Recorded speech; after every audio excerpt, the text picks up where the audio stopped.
My whole life I've had a fascination with pirates. Under sail, on the open sea, flags unfurled in the wind.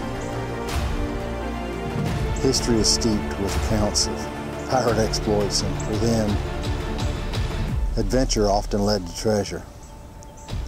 One of the greatest lessons I've learned is that, honestly, adventure is the treasure. Hey y'all, this is Chris Funk. And Angie Funk. We're with Team Jackson, and we want to bring you the Coosa X. I'm just so excited about this boat. I can't stop. But I know you guys saw the pirate stuff. When we first saw the X, that's the thing that we thought about, was the X marks the spot, you know, the treasure. And for us, the adventure is the treasure. And so I was excited about the X. I thought it was really cool. But that started off a great discussion as to what is your X. It did, because I mean, manufacturers add X's to stuff all the time. Sure. And it makes it cooler, yeah, of course. A car with an X in the name. It automatically makes it cooler. Right. So there is a cool factor with the X, but you got to realize, what is your X? And we said, you know, most people are going to think X is extreme or something like that. And for us, I mean, extreme, as people that, you know, I've been at this a long time. We've been canoeists for 20 years, and then jumped into the kayaks, and we've been kayakers for 12 years. And for us, the extreme was the first time you paddled solo, or I paddled solo. Or in fact, getting on the water at all, yeah. because I'm not a water person. Well, and then you throw in some white water, and I mean that's extreme, you know. And so people's levels of extreme are different. You know, Dane Jackson is extreme on some class, you know, six plus. You know, right. For us, extreme is a 2 or a 3, honestly. And we had the wonderful opportunity to paddle this boat with the team who designed the boat. That was really cool part of this. That this was a group together that said, hey, look, this is what I want. This is my dreams. This is my hopes. You know, build it. And we came together, and that's what came out of it, was the Coosa X. Now I will say, and we're going to get to the boat, so I wanted to kind of do our video and show you guys it being used over our trip last couple weeks, so you could see it in use. You don't want to hear us just talk about a boat. Right. You want to see it. But I will start out saying and it's the fact that she's a heavy boat. I mean, but you've got a boat that has basically is fishability of a big rig, maneuverability of an OG Coosa. So those two boats, and that's my comparison, is the way they come together. Unbelievable. But when you add things like, I use the truck as an example, when you add 4-wheel drive, it adds weight. When you add a camper shell, it adds weight. When you add power windows, it adds weight. When you add everything you add to something adds weight. Well, there is nothing that you can add to an X. No, it comes just this way. I mean, it's literally, it's track everywhere and stuff everywhere on that boat. You can't put a finger without touching some attachment area, you know. And it's a all the way from a beginner paddler to the ultimate tournament angler would feel at home in the X. Yes. So besides the weight, and that's literally the only that I've got. That's it. I mean. And you really didn't even complain about how heavy it was when you first picked it up. No. I mean, you knew it was still heavy, but you actually didn't realize what the actual weight was. So it was kind of interesting. We all guessed less than what it was. Yes. And it's, you know, handle design is excellent. Just the ergonomics of it is excellent. So that's a very good point. That I totally forgot about that. We just forgot about it. So. Paddleability. We would recommend a 260. We like the 260 paddle. We both like paddling it in the low position because I'm more comfortable in a low position. She starts out low. I usually only go low if I'm in nasty water. But honestly, it's so tall of a boat in the water. It feels so tall that the low position was great for me, and I got up out of it fine for standing. Standability. She did great.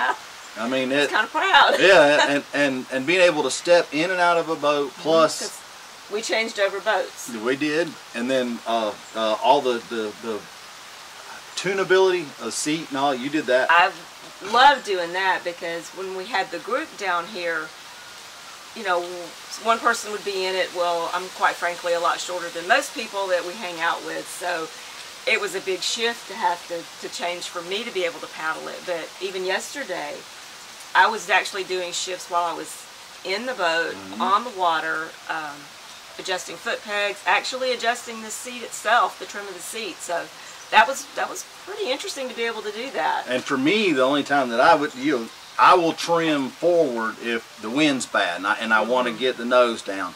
But I will say the boat behaved very well in the wind. I mean, I've paddled a big rig in serious wind, and when I can put a paddler that's not a strong paddler, a good paddler, but not a strong paddler. Not a beginner, but I'm just not that strong of a paddler. When I can put her in that boat and watch her go against pre-hurricane winds, and oh yeah, we did forget to mention that. We kind of went out and took one for the team for you guys. I love you guys. Yeah, but the pre-hurricane winds and current, and watch her make forward progress without wearing herself out. That was I was impressed with that. So that, and then also in the wind, one thing folks are always worried about is the boat wind vaning. And this boat turns and it sits perpendicular to the wind. Of course, whichever way you're facing when the wind starts to blow, you can flip it around and flip in it. Oh, she had fun doing that. That was fun. Yeah, literally one paddle stroke from me turns the boat 180, and I'm so on your way. Extremely maneuverable. And then getting up to speed in just a few paddle strokes, you were up to speed, and it was easy to keep at that speed. I mean, I kept up. The one day I chased y'all, I chased a Kilroy, a U-pick, a Bite. Yeah, I think that was all of them. That was it. All of them. But I chased, multiple strengths of paddlers, and I caught up to them, kept pace. So I don't think you're going to be undergun paddling that boat in any situation. Now, so we paddle it flat, paddle it in the wind. The current, boy, does she shine in the current. Yes, she does. I will go out on a limb and say that is simply the best boat I've ever been in for serious moving water. And I keep looking because it's sitting right over there. Right. But and we're talking fishing boats, not whitewater boats. Yeah, not whitewater boats. But I mean, the fact that I could run up into whitewater and surf, and it's one of my videos, I did a little paddle flip, an homage to my whitewater friends. But I pulled up into the whitewater and surfed, and then carved across it, attained back, and surfed on the other side. I mean, it just, and I did it in some big water that I was not comfortable in being in.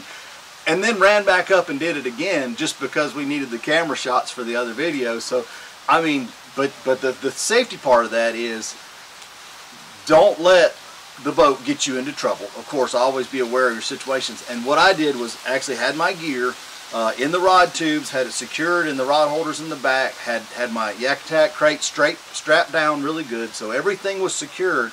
And had I rolled, the only thing I would have lost was my pride. And for those of you that tournament fish and stuff like that, I mean, we have thousands of dollars in gear. You don't want to lose it. So being able to secure stuff in the boat is outstanding. To track for mounting tournament type stuff, or just fishing it. Yeah, even for the way we do with photographing and videoing and just carrying stuff. Right. You can lash. Strap, bolt, they're all, I mean, all kinds of options. Yeah, from one end to the other, you can make that thing look like. And they're already built into the boat. It's not something that you're going to have to add after. Right. It's there. And it's placed in areas that are easy to get to and very, very versatile and functional. Let's see. I think we've about covered everything. We talked about tunability, because one thing for her being a lighter paddler, it helps to be able to tune that seat shorter. So we did talk about that. We talked about the fishability, talked about the draft. Outside of just getting in one, and that's our promise to you guys, if you can, we're in Smiths, Alabama, if you guys can come down, we'll put you in it best we can. Ours is an early prototype, so it's heavier than what the finished boat's going to be. But it's still, even at that, you didn't notice it on the water. It's an amazing design. It's an amazing paddling boat. And we were impressed from the first when we saw it. But yesterday, being able to get it out and do the actual comparison that you're seeing. Wow. And incredible. And talking about that comparison, and we paddled it with an HD yesterday. Yes. And that video is going to come out, but we love the HD. I mean, that was her first, bigger water boat. It was her favorite boat for a long time. But paddling side by side, I was not prepared to be as impressed with the X as I was. But I mean, just letting you know, man, it's a home run. It's a treasure. So try one out, make it your X. I mean, is it extreme? Is it extra? Is it excellent? Make it yours. You decide. What's your X? Y'all take care.